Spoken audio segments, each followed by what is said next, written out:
If I said to you, come and sit next to me and watch me draw for 60 minutes, just watching me draw, neither of us will talk. My guess is that most of you would probably say thank you and sit down, expectant of learning something helpful, something worthwhile. But if I were to post a 60-minute real-time drawing video, I know that most of you would think, oh, that's too long, I'm not going to watch that one. As a regular video maker, I know that longer videos are not watched nearly as much. They're both not clicked on to watch at all, and a much smaller percentage of them is watched. And both of those things affects how our channels perform. So drawing demos are either kept to a very short, quickly drawn subject, something that can be drawn in a short period of time, or sped up to double speed or 4 times speed, and or only selected excerpts of the process, either at real time or sped up, are shown. Even though a real-time video of 60 minutes will show you everything you would have seen if you were sitting next to me, except the video will give you a much better view of that drawing. You'll be looking at it directly down, seeing the reference and the drawing happening very clearly next to each other, instead of trying to look sideways across the two different areas. So the question is, what do we lose out on from the learning to draw process when we watch videos that are sped up to accommodate possibly our short attention span? Let me outline now some of the things that we lose out on. And while you're listening, you're watching a real-time drawing demonstration that I did for a video about 18 months ago, a 16.5-minute drawing of this tower. And some of the things I'm talking about, you might be able to see in this demo while I'm talking. So what do we lose? Well, generally, we lose the chance to get a real understanding of the drawing process, to see how it looks in real time, how it unfolds for an experienced artist to create and complete a competent drawing. So we lose the chance to have a realistic expectation and understanding of what we're aiming for, of what lies ahead, of how it looks when we get there. If not there, at least a lot further than where we are at this point. And in my experience, an unrealistic expectation in anything at all always ends up causing problems later on. But more specifically, there are some things that we really miss out on when we don't see the drawing in real time. We miss seeing the thought processes, or perhaps more accurately, we miss seeing the gaps in the drawing where thinking happens. And we therefore miss appreciating that we have to stop and think, that we have to assess what we've done, that we need to see what we have yet to do, that we need time to realize from the marks we've put on which ones are helpful, which ones aren't, and what we might need to do next to progress. Or simply that sometimes we just need to have some breathing space to get our stamina back, because drawing is hard work. The next thing we miss seeing are the hesitations. Not so much because we're doing the things I've just said, but we simply don't know what to do next. We're simply not sure, and we have to pause while we work it out.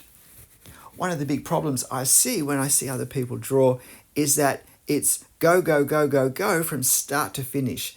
And I see all of these marks appearing on the paper that I think a moment's stopping and thinking would have perhaps caused not to be there, or to have been there in a more helpful way.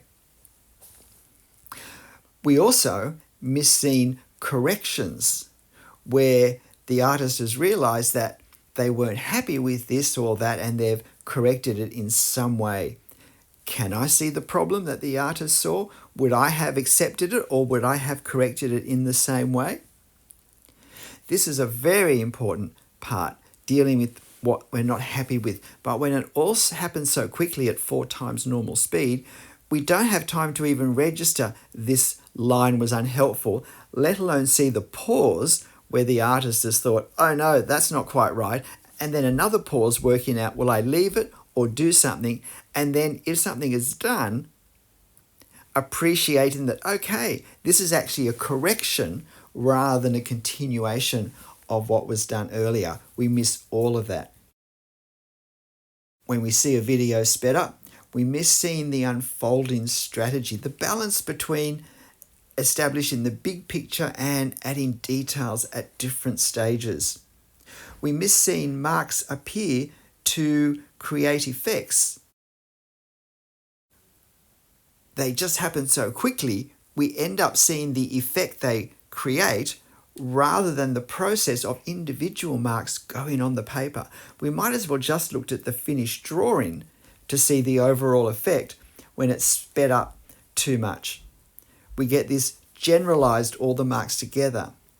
But in real time, we see the dots and the dashes and the squiggles as they appear one by one on the paper, and we get to really appreciate exactly what the marks are, how they're applied, perhaps with different tension, different pressures, different speeds, and then how they build up. And as such, we get a far better appreciation of the process of applying them. We also miss, when the video is sped up, an appreciation of the natural rhythm, the natural tempo of drawing, the slowness at the start, and then the momentum that builds up, because it's all sped up so much it really starts to just all look the same. Instead of appreciating that as the drawing passes through the perhaps central part of the time, it starts to pick up speed for all sorts of reasons. We also miss the focus we are able to apply to observing and analysing when there's time to do that. And particularly when there's no distracting voiceover, as you have now, if you're also watching this real-time drawing demo. But when the pace is slow, we're able to observe and analyse far more deeply, to really get involved in this as a process. And we can analyse regards our own current drawing process and the sort of outcomes we get from it. But we also miss the opportunity to really analyse what's being done here and how it connects with what has been done and what will be done. We also miss out on understanding the cost in time and concentration that's needed to draw in the way of the demo. If we don't understand this, it sets me up to be frustrated, because if I have an unrealistic sense of how costly in time and in effort drawing is going to be, I'm not going to set that aside, I'm not going to apply it, and therefore I'm going to be rushing.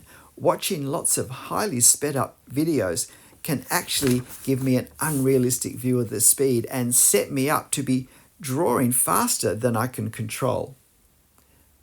And finally, in this section, when we watch videos that are sped up, we miss the time that we need to be able to observe the reference adequately to really be able to make sense of the marks that are being put on the paper to translate the photographic reference into ink or pencil or watercolour marks, to understand the drawing process which has created this translation on the paper.